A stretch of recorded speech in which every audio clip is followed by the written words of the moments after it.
आज मैं आपके लिए स्ट्रॉबेरी जैम की रेसिपी लेकर आई हूँ। डालेंगे इसमें कुछ ऐसे मसाले जिससे ये महीनों तक ख़राब नहीं होगा।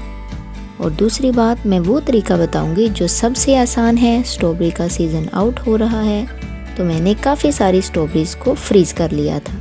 आज मैं बनाने लगी थी अपनी बेटी के लिए स्ट्रॉबेरी जैम, जो कि उसे बहुत पसंद है, तो सोचा आप लोगों से भी शेयर करती चलूँ।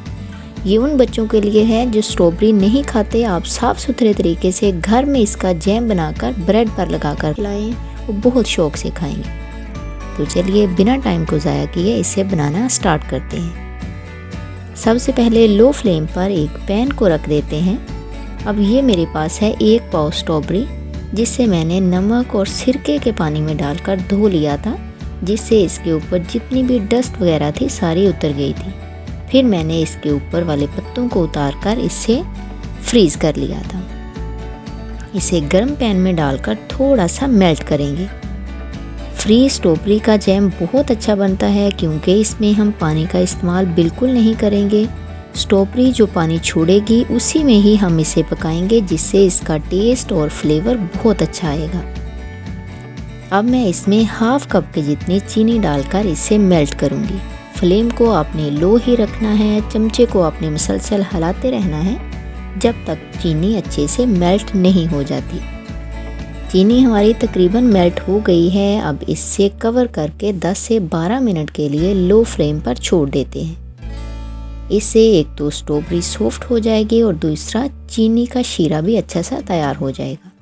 आप चाहें तो स्ट्रॉबेरी को ग्राइंड करके भी डाल सकते हैं, लेकिन ग्राइंड करके डाली हुई स्ट्रॉबेरी और इस तरीके से डाली हुई स्ट्रॉबेरी के टेस्ट में बहुत फ़र्क होता है।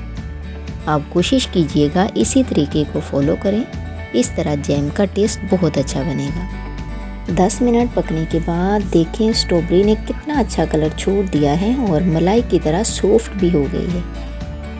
अब आप चाहें तो इसे ऐसे ही स्पैचुला से शीरे के अंदर मिक्स कर दें, नहीं तो कोई भी पोटैटो मैशर ले लें, इसे हल्का हल्का दबाएं। ये 1 मिनट से भी कम टाइम में अच्छे से मिक्स हो जाएगी। इसमें मैंने कोई भी फूड कलर नहीं डाला, चीनी और स्ट्रॉबेरी के अलावा कोई तीसरी चीज़ ऐड नहीं की, लेकिन आप देखें इसका कलर, इसका टेक्सचर कितना खूबसूरत आ गया है। अब अगर तो आपने इसे 1 से 2 हफ्ते के अंदर अंदर इस्तेमाल करना है तो सही, नहीं तो इसमें 1 टेबलस्पून लेमन का जूस डाल दें।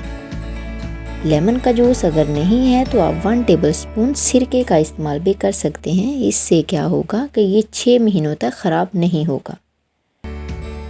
इसे ऐसे ही मसलसल हिलाते रहेंगे जब तक इसकी कंसिस्टेंसी ऐसी नहीं हो जाती कि हिलाने से ये पैन को छोड़ने लगे। तब तक हमने इसे मसलसल हिलाते रहना है। फिर फ्लेम को ऑफ करके इसे थोड़ा सा ठंडा कर लेना है।